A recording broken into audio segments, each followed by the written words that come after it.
Hello everyone, a very good morning to all of you. Welcome to the Law Entrance channel of अड्डा 24/7। आप सबका बहुत बहुत स्वागत है। जो भी यहाँ पे लॉ के एस्पिरेंट है, ये सेशन आप लोगों के लिए बहुत इंपॉर्टेंट है, जहाँ पे मैं निकिता सिंह आप लोग के सामने डिस्कस करने जा रही हूँ that why litigation is better than the corporative lawyer. तो ये सेशन को अंत तक देखिएगा, जिससे आप लोग समझ सकेंगे कि लिटिगेशन फील्ड बेटर है या कॉर्पोरेटिव फील्ड बेटर है। सबसे पहले अगर हम पहला कंपैरिजन करें, if you talk about the focus, तो जो लिटिगेशन फील्ड होता है उसमें जो लॉयर्स, तो लिटिगेशन में सबसे पहले समझ जाइए, सपोज आप लोग अगर एलएलबी करते हैं, एलएलबी के बाद आप लोगों ने किसी भी स्टेट से एनरोलमेंट करा लिया है, तो आप लोग प्रैक्टिस करने के लिए एलिजिबल हैं कोर्ट में। तो जो आप प्रैक्टिस करते हैं ना, दैट इज कॉल्ड लिटिगेशन। और कॉर्पोरेट लॉयर क्या होता है, जो कंपनीज में लॉयर होते हैं ना specifically, that is called corporative lawyer. Okay, so litigation, it means the lawyer basically focus on the representing the client in the court and helping them to achieve a favorable outcome in the legal dispute. Exactly. अब suppose Piyush है, वो अगर LLB कर लेता है, litigation में state में enrolment कर लेता है, तो उसका बेसिक काम क्या होगा, जो क्लाइंट के केसेस हैं उसको कोर्ट में प्रेजेंट करना। तो इसी को कहते हैं लिटिगेशन। तो यहाँ पे लॉयर्स का बेसिक फोकस होता है अपने क्लाइंट को प्रेजेंट करना और उसके फेवर में डिसीजन दिलवाना। वहीं corporative lawyer focus on providing the legal advice and guidance to the business and the organisation. तो यहाँ पे जो कॉर्पोरेट लॉयर्स होते हैं उनका बेसिक फोकस होता है लीगल एडवाइस देना, क्योंकि यहाँ पे सिर्फ आप लोगों के जो कॉर्पोरेट से रिलेटेड मैटर होते हैं वो आते हैं। तो उनका बेसिक एम होता है लीगल एडवाइस देना और फोकस करना कि वो कैसे अपने बिजनेस को एज इट इज कर सके। Second, if we talk about the job responsibility, so litigations, the lawyers spend most of the time in preparing and arguing the case in the court. Exactly.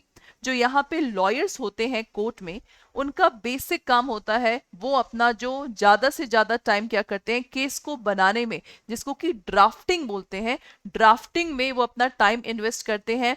They also negotiate the settlement outside the court and provide legal advice to the client. मतलब as a lawyer आप लोग का basic काम क्या होगा, सबसे पहले court के बाहर मामला सेटल हो जाए, अगर नहीं होता है तो आप लोग कोर्ट के अंदर यहाँ पे प्रेजेंट करोगे और आप लोग अपने क्लाइंट को लीगल एडवाइस भी दे सकते हैं।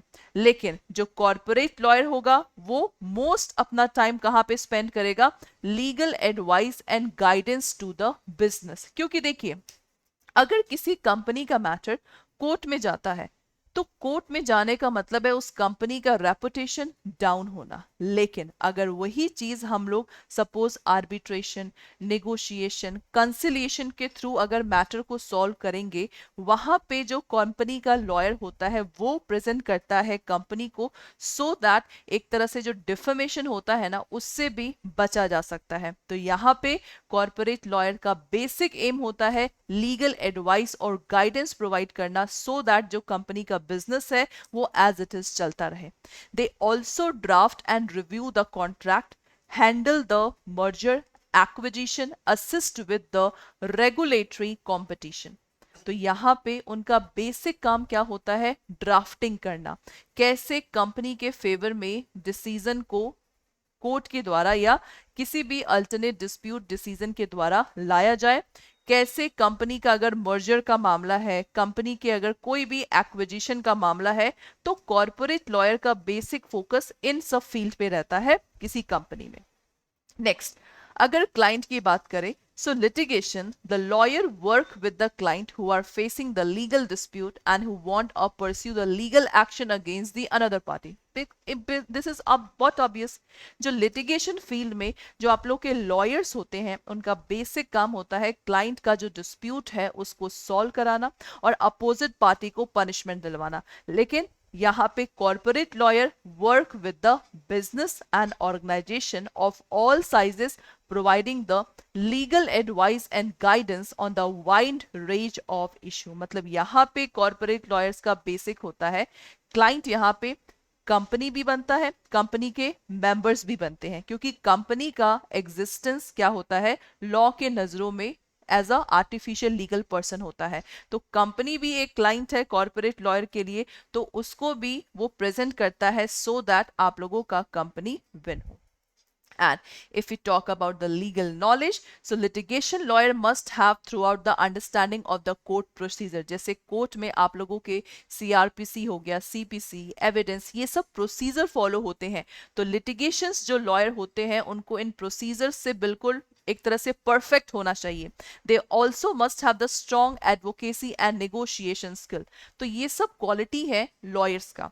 And corporate lawyer have must have a deep understanding of the business law, regulatory compliance, contract law, and they also have a strong communication and negotiation skills। तो एज अ कॉर्पोरेट लॉयर बनते हैं तो आप लोगों में ये सब खूबियां होनी चाहिए, और अगर आप कोर्ट में एज अ लिटिगेशन फील्ड में उतरते हैं तो आप लोगों में ये सब नॉलेज होनी चाहिए। तो जो भी यहाँ पे LLB कैंडिडेट्स हैं, आप लोग लिटिगेशन फील्ड में भी पैसा कमा सकते हैं और एज अ कॉर्पोरेट लॉयर के फील्ड में भी आप लोग पैसा कमा सकते हैं। So it's on you. Litigation में आप लोगों की मर्जी, आप सिविल में परफेक्ट होइए, क्रिमिनल में, रेवेन्यू में, इट्स ऑन यू। और कॉर्पोरेट में सिर्फ आपको फोकस करना है कंपनी से रिलेटेड मैटर। तो ये आप लोगों का आज का सेशन था। I hope so you have just done the difference between the litigation and the corporate lawyer. So जो भी यहाँ पे कैंडिडेट्स हैं, डिटेल में पढ़ने के लिए आप लोग क्लैट का ये बैच ले सकते हैं, जो कि आप लोगों का 26 जून से ऑलरेडी चल रहा है। घर बैठे क्लासेस लीजिए, इट्स अ कंपटीशन एग्जाम। 3 दिसंबर आप लोग का डेट आ चुका है, सो आप लोग अपनी तैयारी अभी से करिए।